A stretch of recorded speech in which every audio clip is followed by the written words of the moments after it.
and stuff. We might transition to just a normal talking stream and hang out for a little bit.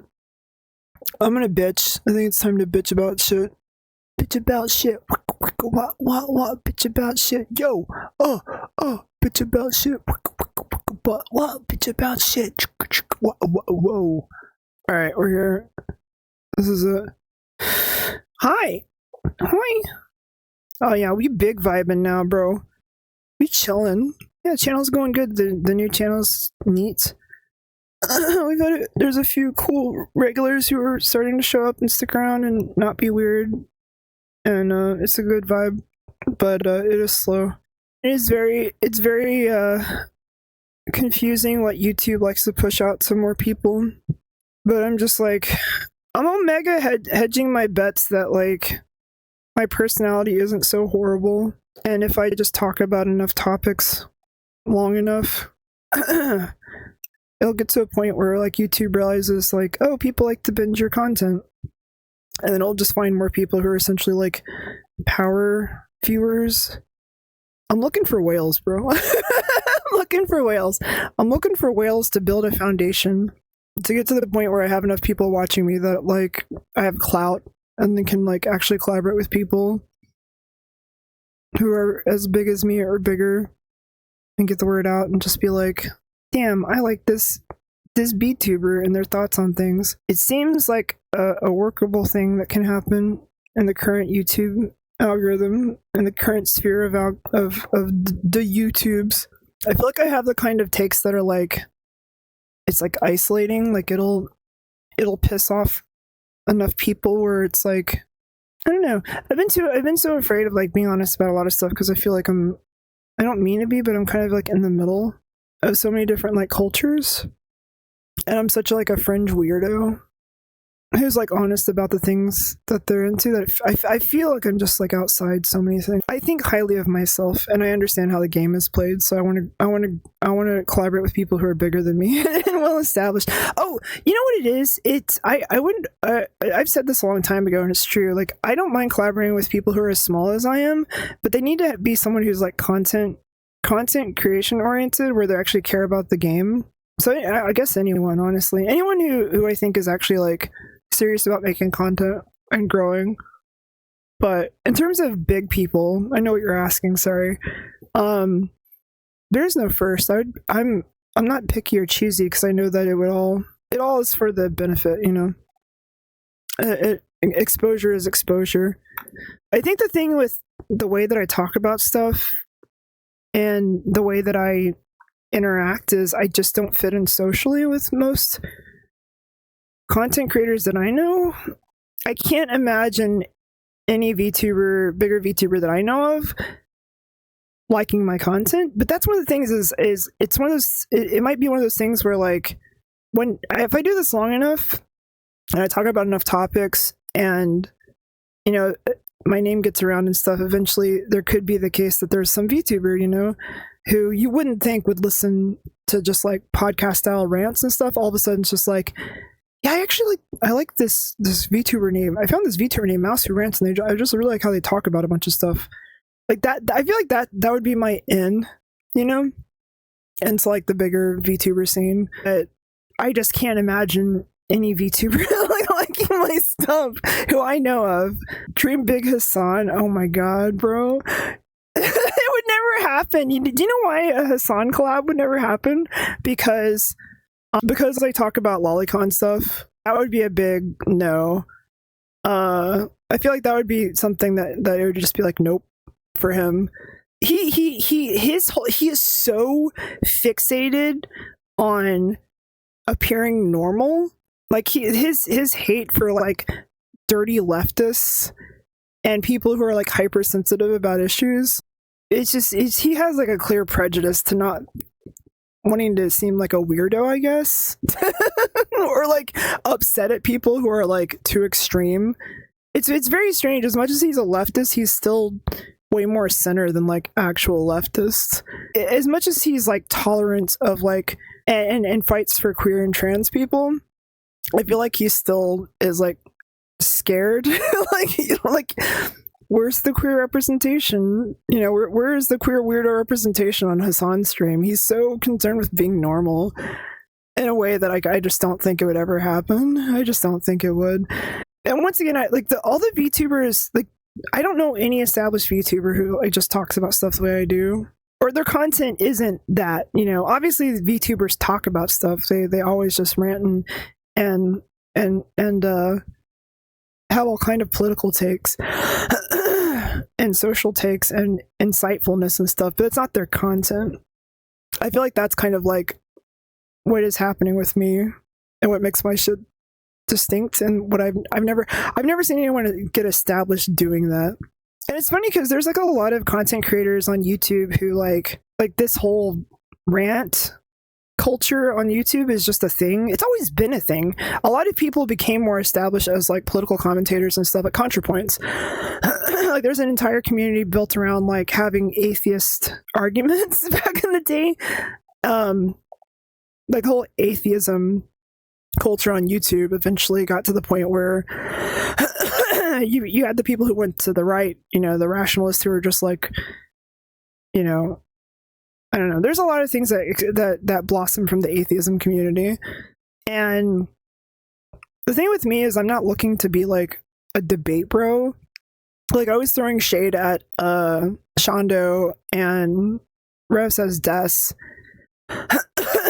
and of course I did the one video about Asmongold kind of as a test. I wanted to see if it would be pushed out into the algorithm, but my goal is not to be confrontational with people like that, even if I feel differently about the way they feel about things. Back in the day, the atheist community was very much about that. It was like debate bros, and it was people making content. I don't even think it was about getting attention like the modern day of getting attention. It was just kind of getting attention within the community. You know, they wouldn't be like, well, this is my call out to so and so and so and blah blah blah blah blah. The path to getting a big audience online is what's weird to me. Like you can literally be a fucking nobody, in my opinion, just like talentless, uninteresting piece of shit with bad points of views. But if you do React videos long enough, especially as a VTuber, you'll gain an audience. It's so weird. And once again, like the difference, these people who do React content, the difference between them when there was no one following them versus when they have like, you know, hundreds of thousands of subscribers and, you know, a baseline of like 50,000 views per video, they're not more interesting than when they started, right? It's just, this is something I've never understood about VTubing. As much as it's a flooded market, there's also seems to be like an endless supply of like lonely guys who are looking for a new Oshi to fall in love with. Yeah, good, very good, Osamar, exactly. And what I'm trying to do is I'm trying to establish like a true fandom, you know? Like I'm trying to establish like a true authentic fandom. And based on like my, you know, a well-rounded love of my actual like being. That's something that has a little bit more depth and is based on like authenticity. And that's not to say that people who do React videos aren't authentic. Yeah, cult following. Yeah, exactly, QV. Yeah, I believe too. But here's the thing: is like I'm fucking like I'll be very honest about it. And I want to do a video about this. Is I think I'm very narcissistic in the sense that narcissism isn't the word, because I'm not a narcissist. Like I actually I genuinely care about people, and I genuinely want to see people have like do good things, and it concerns me how I affect people. So I'm not a narcissist I'm a narcissist in the internet sense of the word. I'm not a narcissist. No, hold on. I'm a narcissist in a classical sense of the word, but not in a psychological sense of the word. And what I mean by narcissist is, I like what I do, and I have confidence in myself, and I have confidence. I have confidence, and I like what I do, and I think I'm worthy of success and adoration and shit. It's weird to talk about this shit, because at the same time I am humble. Like I've risen and fallen so many times in so many different places doing so many different things. And I recognize that it's something you're not just given, you have to earn it, you know? But it doesn't stop the fact that I still like who I am, and I have confidence in myself, and I feel like I don't feel like I'm necessarily deserving of it, but I want to believe I am. You know what I mean? Like I want to believe that, like, if someone like Destiny can have developed the following that he has, that someone like me in the world can also develop a following. I want to be able to turn on my stream and have an audience show up, which means I need to get a big enough YouTube audience, at least like I think 40K people watching my videos every single time. But yeah, there is a conversion point. There's a conversion point where you have because this is in general, this is how YouTube works when it comes to people who do like commentary stuff. You have people who come in for like in my example, you have people coming in for like the hot topics, and then you have a few people stick around for, you know, being charmed, and then you have an even smaller portion of those people who become like power viewers. It's easy with React stuff because what happens is people will be really interested in seeing people's reactions to like viral content. They're just like, oh, I want to see what someone has to say about it. I want to see what someone has to say about it. I want to see what this person says. How does this person, what does this person think, you know? And they go down to like the React pipeline essentially. And I've done that before. I've done that with when I was watching people play Until Dawn. When Until Dawn came out, I would just try to find whoever I could to watch them play Until Dawn, or like Undertale. Yeah, there's been like games that have come out that I used to go through YouTube and Twitch streams and try to find people who are playing a thing just because I wanted to see reactions. So I get it. Like, I understand why people are into React content. How many subs would you need in YouTube for a decent number of viewers in Twitch? Like I said earlier, it's about 40 to 50K views. It's not subs, it's active views per video. So right now I only have like about 135 active viewers on YouTube, which is why there's just you talking to me.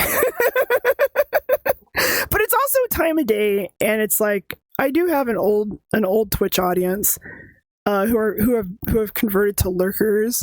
And I don't stream consistently, which is a big part of like why I don't have a more active chat, even though I have a pretty okay audience here. Back in the day, I used to complain a lot because I didn't want to stream all day, and I felt like streaming was the way I was going to make my money, because I used to make my money through subs here on Twitch. YouTube wasn't making money. I was trying to do the YouTube grind, but I wasn't doing it properly, and I hated editing long form videos, or I hated editing videos at all. But anyways, long story short is all I wanted to do was work on art and music and learn Japanese. And I tried integrating that into my stream, but at the time people were coming for my viral gremlin content, and so they didn't want to see someone just sit there and like grind art and music, and they wanted to see a character, an active silly character who was being goofy. So it's funny, I do less art and music right now because I've been following this very hedonistic path in life, which is we're here to seek pleasure and to be happy and to find our bliss, and that if you actually do follow that path, or no, sorry, not you. This is a me thing, because I don't know if it works for other people, but anytime that I've actually just sought pleasure, things tend to work out better for me. If I seek pleasure fearlessly, and doors open and opportunity opens and things and this is so fucking, I know this is so hippy dippy shit, and I'm not saying this works for everyone. I'm not saying this is even real. This could be Delulu 1000%. I just know it's worked for me. And every time I've ever lived my life based on fear, things go to hell. Just everything falls apart. And I mean, this could be like on a rational level. This could be as simple as, well, yeah, of course things fall apart when you're doing things based on fear, because you're not in the right mindset. You're gonna stumble. You're gonna fuck things up subconsciously. Like, yeah. Anyways, that's my hippy dippy thing. That's why I'm currently living the life I'm living, where I'm not pursuing art and music and Japanese, even though they're things I care about. Day to day, just like what's been feeling good for me has been the grind. The content creation grind's been a lot of fun, because I know the payout will be really like big in the end if it works out. Oh, I got lucky. I got fucking lucky, bro. I got lucky. I'll do a video about it, because I had 150,000 viewers on this Twitch channel. Sorry, followers. I got 150,000 followers within like 2 months. it was, what happened is I started posting on TikTok right as the pandemic happened. I was very good at making VTuber content before everyone was VTubers. I was one of the early VTubers on TikTok who was like making good TikTok content. Is that simple? like I was just there first. The problem was, yeah, like Cassia. The problem is that I wasn't able to. And so my audience was a bunch of middle schoolers. Like I was a formative memory for literally like probably millions of middle schoolers. Is really weird. It's one of the reasons why I stopped making content and changed everything, is because I was so tired of people being like, I forgot about you, bro. I remember you. I forgot about you. I forgot about you. Even to this day, people are just like, I recognize your voice, but it's like a memory in the back of their mind, because I was essentially a VTuber one-hit wonder 4 years ago during the or 5 years ago now, during the pandemic. What happened is, as the months wore on and the pandemic was over with, like a bunch of these kids stopped watching me because they moved on to other content creators. Back then, I was selling the funnier hyper moments of my channel, but then my channel was still just me like this. Like, dude, like I'll fucking pull out the gremlin avatar. Imagine this, if you will. Imagine if most of my content was me just talking like this, just hanging out in this avatar. Then the TikToks and stuff are just like, hi guys, it's me. I'm crazy and silly and wacky, and things are so much weird and fun, and oh my god, that's so funny. But then you come to the channel, I'm just like, yeah, life's tough for queer people, man. It's hard out there. And most of the people were just spamming just nonsense, just the worst. And there was even this like meme we had for a while where it was just like, close the gates. And so I'd make it to where it was only subscribers, only because subscribers could talk, just so that we could have some kind of fucking conversation, you know, some dialogue. It was crazy, bro. And then what happened was other VTubers started to play the game. People who like, I remember Shy Lily. Shy Lily was one of the VTubers who was small when I was big and then quickly got big. And so there's all these VTubers who just came out of nowhere because they were just really good at playing the game. And of course, a big part of that was the like the lewd factor, and like you know, a big viewing audience on Twitch especially is young men. The reason this channel doesn't have 150,000 plus viewers anymore, or followers, I literally used a tool to force unfollow all of them. If you go look at my Twitch stats, you can actually see that you can see the rise of followers. If you go to Twitch metrics or whatever, you'll see the rise of followers, and then this like immediate drop. And that's because I used a tool that force unfollowed all of my followers up until right before the point I went viral, because I hated coming to my stream and having literally kids showing up to the stream being like annoying. And I don't tolerate trolls. Yeah, and the thing with having like a younger audience too is there were so many socially awkward people in there. Like consistently we're just like, can we hang out? I want to hang out with you in VR chat, or like, let's be friends. And I even had like socially awkward adults. It's just a normal thing, you know, when you develop parasocial relationships with people. When you're a smaller content creator, you have people who like right now I'm having pretty much a conversation with you, Osomar. But you know, this is parasocial. We're not friends. We're being friendly. We're just talking. We're strangers online type beat. And my goal ultimately is to like have many people like you, not just a special one-on-one. It's just very awkward. It can be very awkward when you have that kind of like, you know, you can sit there and like someone will be super cool for a long time, and then you have to end up eventually blocking them or whatever because they like cross the line. And bro, I hate that aspect of being a smaller content creator, because I don't want to hurt people's feelings, but I have to set boundaries. And I've been doing this long enough to like, it's funny, my original goal was I wanted 1,000 plus viewers. Like that was my goal originally my goal for the YouTube channel was to have 1,000 plus viewers on Twitch eventually, but I'm actually just enjoying like the YouTube grind. It's like a lot of fun, and the thing is too is like for me it's there is a financial element to it because I would like it to get to the point where it like pays the bills or like is a nice like side hustle. Because once you get to the point where you have over 100,000 viewers consistently, you can start doing sponsorships, and sponsors pay a lot of fucking money. There was a G Fuel rep who was actually trying to get VTubers on board with G Fuel, and he thought I was Iron Mouse, because I went by Izzy Mouse, and he felt bad, and he still gave me the sponsorship, even though I was like not as big as Iron Mouse. I was still pretty big at the time. And then I did this fucking master play where he was like, you know, you can choose a G Fuel code, and whenever anyone uses your G Fuel code, you'll get a percentage of the profit. I was like, sick. I want my G Fuel code to be I always forget what it was. Not goated. It was cracked. I said I want my G Fuel code to be cracked, and he was like, well, you know, normally people do G Fuel codes where it's like related to their brand, like, you know, Izzy Mouse. And I was like, well, I just want it to be cracked. I think that's like, you know, it's I think people would remember that better. And he's like, okay.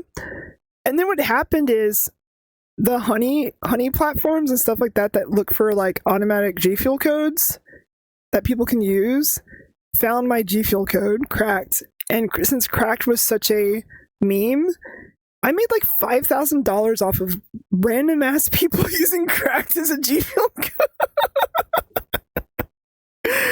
Bro, I fucking 5-headed the fuck out of that shit, dude. Yeah, I don't know. I'm actually kind of anti-merchandise.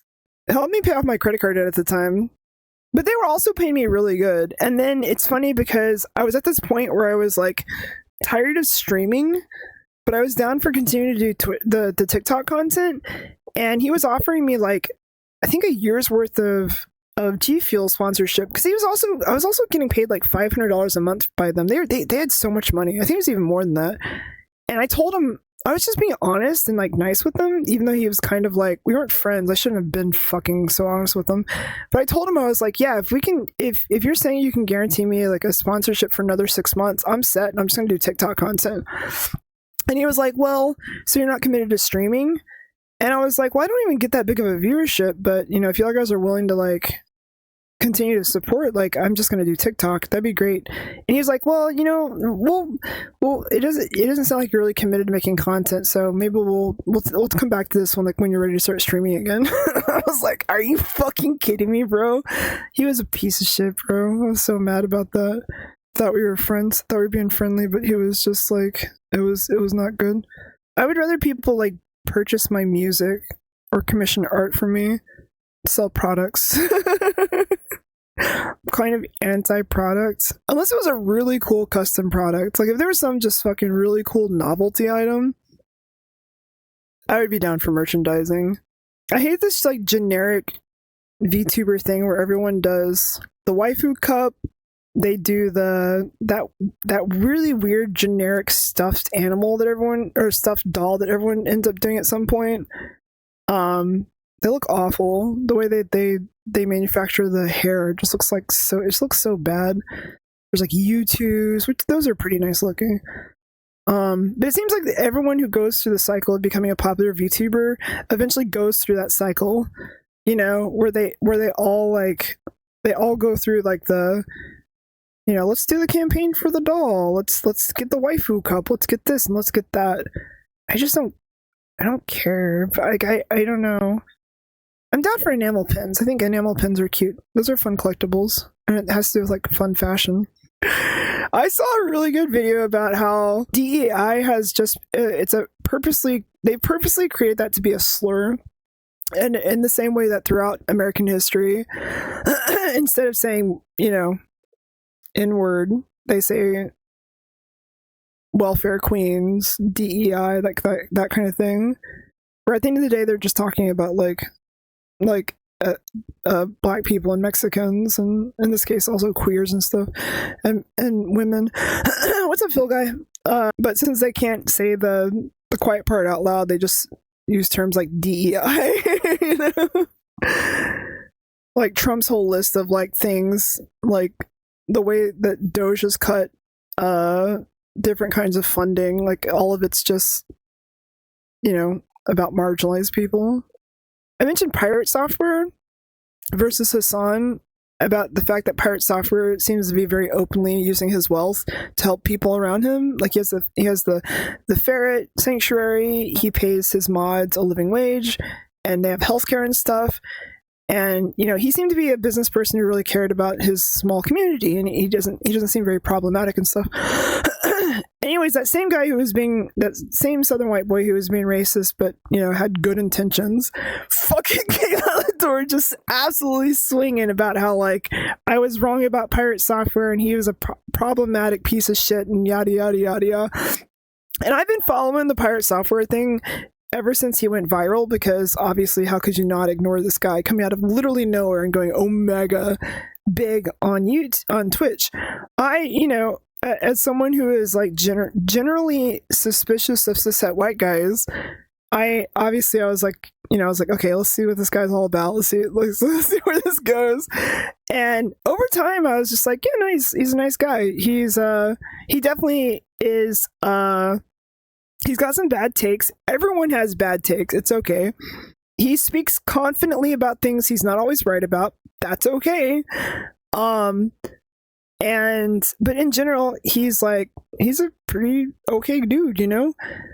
But then he fucking crossed the line, and like it always happens. There's always a point where like, especially people who are generally like, I don't think he's that much of an asshole. He's definitely less of an asshole, in my opinion, than the people who are trying to tear him down. I don't know what it is. I think it is because he's a nice guy. Like, I genuinely think it's because he's a nice guy who is generally a unproblematic king. And because he speaks with such confidence about so many different topics, people want to tear people like that down. It's just a combination of a lot of different factors. But it was no surprise to me that eventually people wanted to tear him down, right? The fact that he got involved with a community of, like, his bad was getting involved with the World of Warcraft community, you know what I mean? Like he got involved with gamers. He just got involved with the fucking egos of gamers. Like, it is what it is. He's got an ego, other people got an ego. The problem is when you have like these disparate fan bases, and then the fan bases get really defensive, especially when it involves gaming, you pay the price, you know? like I'm gonna fucking pay the price hardcore on this. Like, with me doing content creation like this, it's ogre for me before it even began, bro. Like, I literally have, like, there's, you know, the stalker website Kiwi Farms has an entirely made up dossier about all these atrocities I didn't do. And they have all the receipts, you know, that don't exist, right? Like, they're just made up shit, or like things out of context, or things when I was, you know, more of a shitlord way back in the day. They have created a narrative that is just like, you know, people do this when they want to tear someone down online. They'll create narratives and then they'll like latch onto them, they'll over exaggerate them, they'll do all these kinds of things to but anyways, this guy comes out swinging about Pirate Software, and it's all lies. It's just fucking lies. And it's so easy to tell that they're lies. It doesn't take that much internet sleuthing to find the fucking truth. There's just certain people who just, they want to be on like the right side of whatever drama is happening online. I try to stay out of drama. You can't stay away from drama. I try to stay out of drama, but you can't, you know, it'll find you. Especially if you're like involving yourself with any kind of social scene online. Drama will happen. It will find you.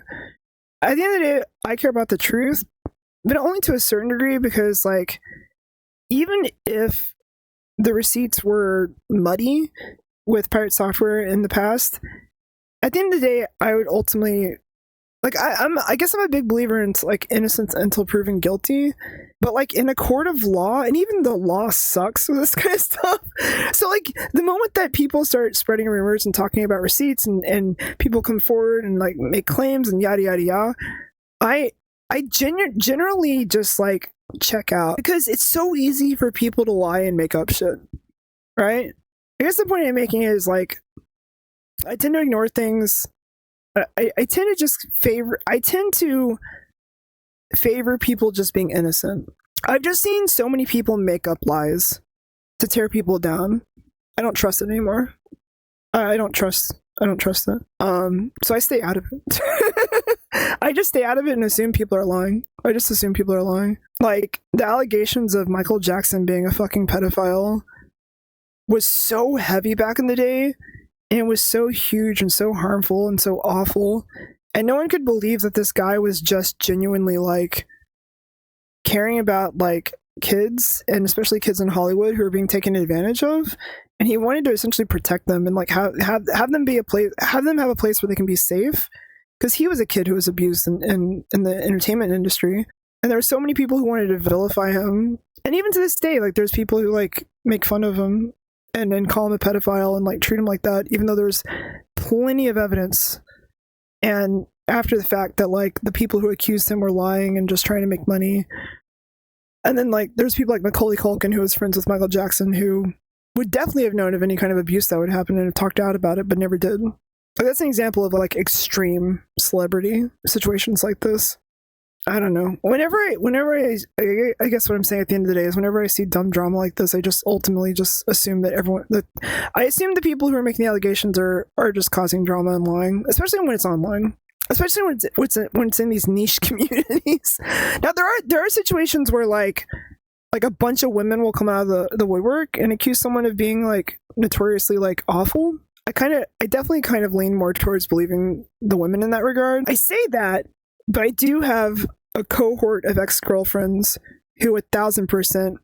I say cohort. There's two.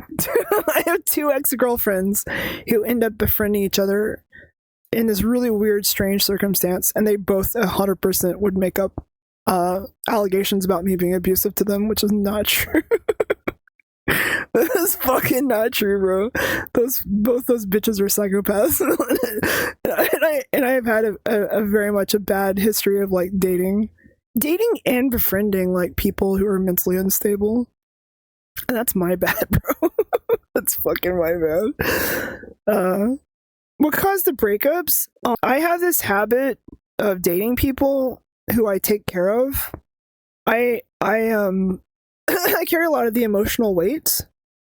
So the first one is, well, there's three of them. So one of them was just a girl I very briefly online dated. That was a very small thing.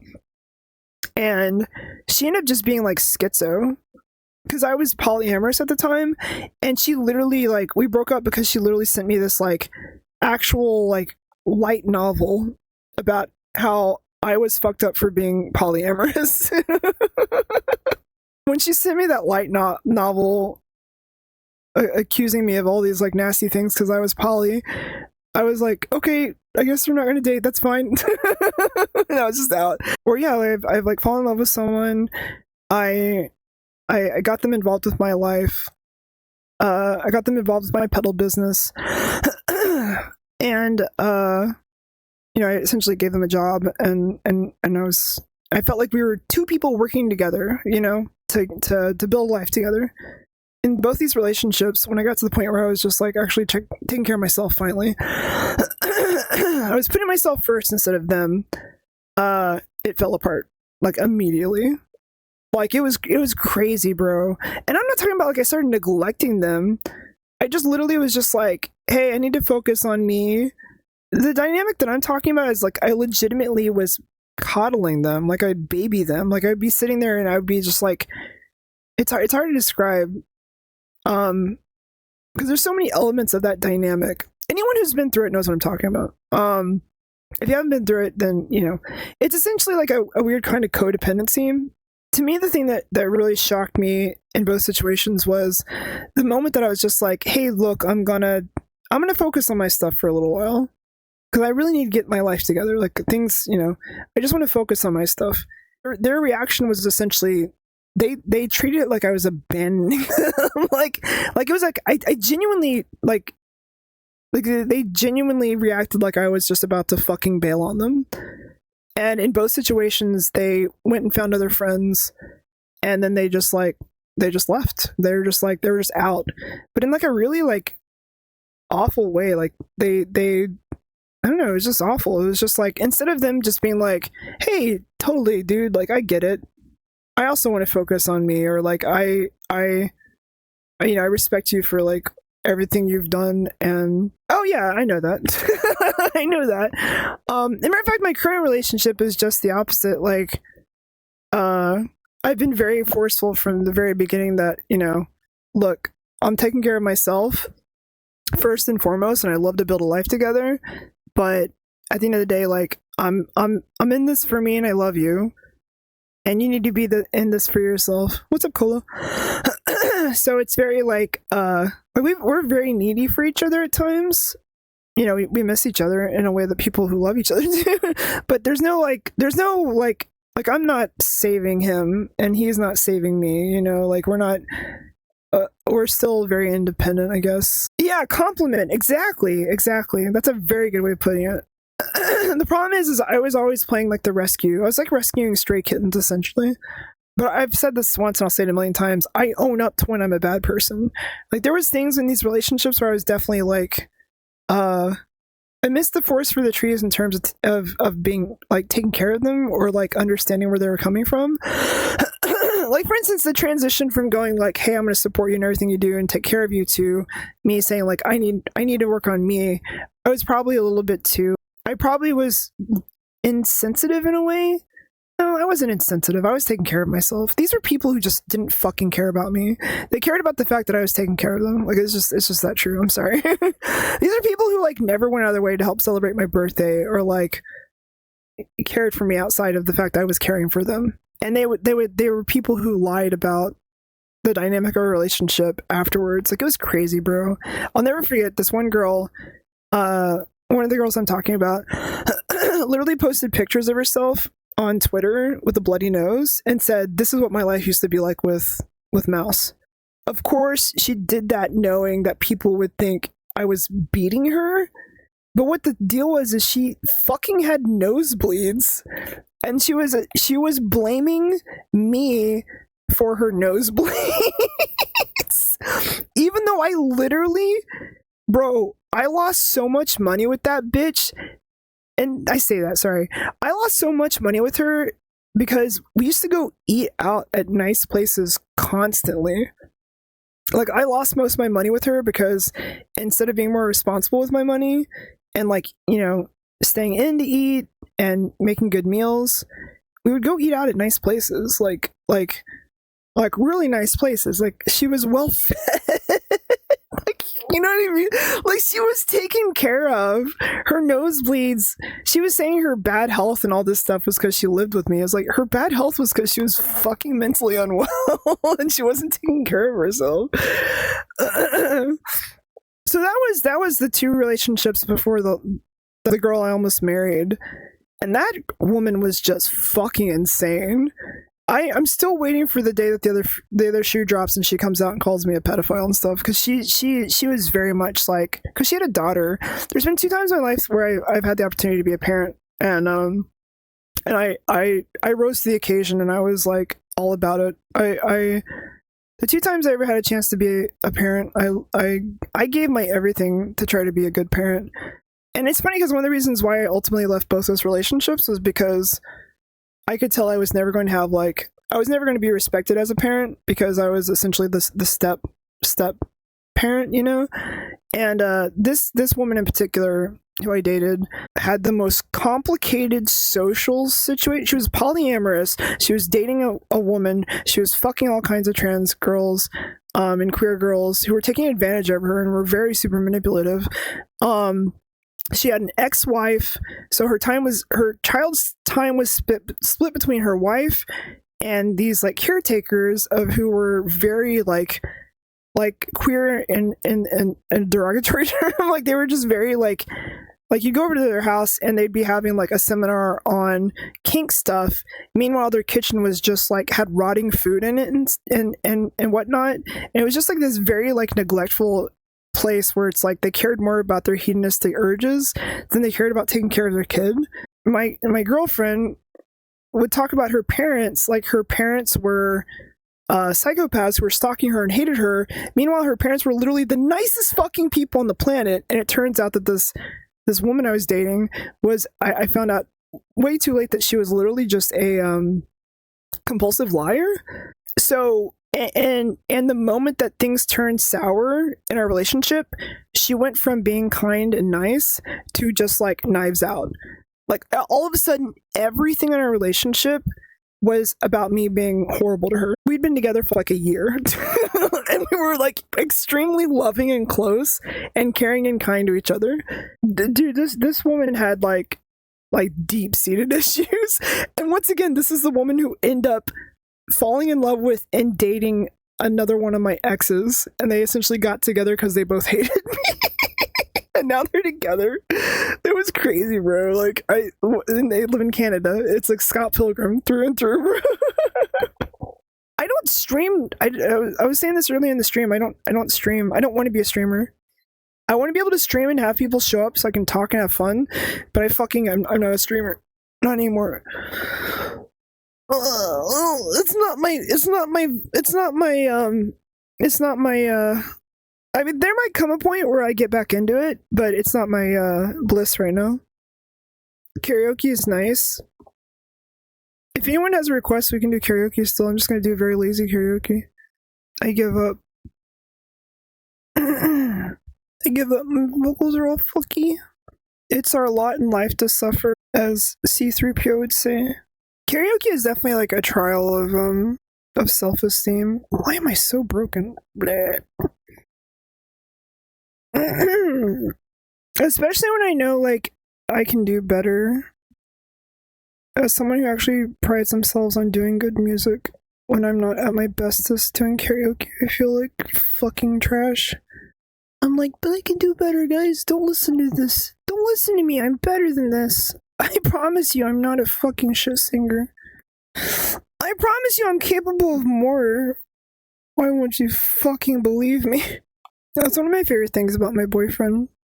I don't mean to brag, but I have a boyfriend, guys. We both do this joking thing where we're just like, we're so down on ourselves in a joking way. And it's like so cathartic where you're just like absolutely trash talking yourself. Or like playing yourself up to be more worthless than you actually are. But we both like ultimately have, like, we think pretty highly of ourselves. So it's kind of like low-key a facade.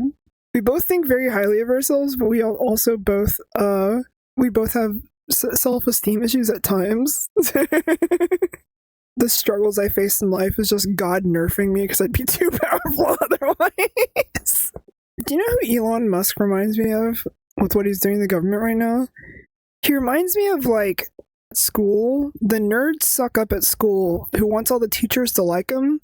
And so the teachers give him like things to do around school to make him feel important. At the end of the day, it's like kind of like low-key and inconsequential. He's like teacher's pet. Everyone makes this big deal about like Elon Musk is like the president and Donald Trump is like the puppet, but I see it the exact opposite way. I think Elon Musk is literally just like teacher's pet right now in the government. We'll let him go do his thing. He'll be a good distraction while we do more serious shit. I think people got it all wrong. I could be very wrong on this. I think Elon Musk isn't a mastermind. I think he's literally like the AV student who's like causing trouble because he has access to the video equipment in the school. I don't know. It's hard to describe. It's just it's a vibe. I keep trying to think about like what my life would be like if I didn't just like overanalyze things and think about things and be tied into all this stuff. Like I've developed this whole like rant channel, doing it because I know at the end of the day, like the real me, the natural me is someone who just like overanalyzes and thinks about stuff all the time. So a true content channel based on me is just me talking about dumb shit. The side of me that's just like, I'm so tired of all of this. I'm tired of the knowing and the thinking and the being exposed to all this dumb dumb, stupid shit and seeing everyone else's opinions on it, having an opinion on it. Like, I get sick of myself sometimes.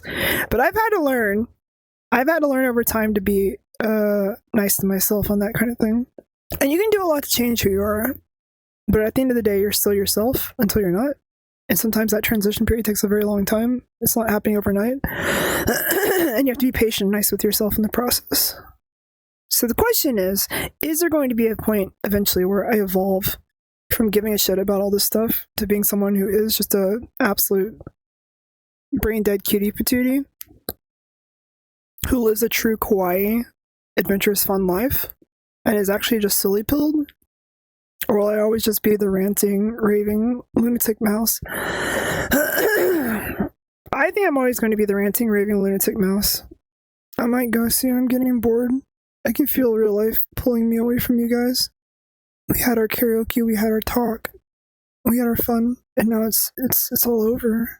It's goodbye. I'll never forget you. I'll never forget each and every one of you. I definitely remember every single one of your names. And you're not just words on a screen. That I have a vague notion of who you are by sometimes the way you chat.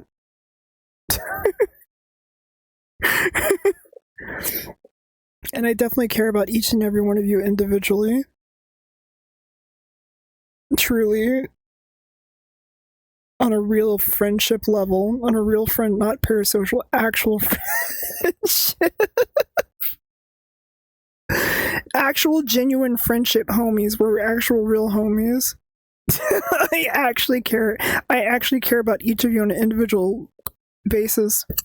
And I would give my life up for you. And I'm going to give you my phone number after the stream's over with. We should definitely talk in person, one-on-one, and meet each other in real life. Fucking bro, imagine. Talk about playing with fire, bro. Just full sending it into, like, dude. There's people like that, by the way. This is going too fast. Give me your real life. Don't. No, never mind. Don't. I shouldn't say that. Dox yourself right now. Give me your real address right now. This is don't do it. It's a joke. It's a joke. Don't do it. I really gotta go. I'm hungry. I spent so long streaming, guys, and now I gotta make a video for today. I don't even know what I want to talk about. I gotta go. Yeah, I gotta go decompress. It was a fun stream. Thank you for hanging out with me. I don't stream all the time, but when I do, it's fun. I love you guys. Thank you for being cool. I gotta go get my day started.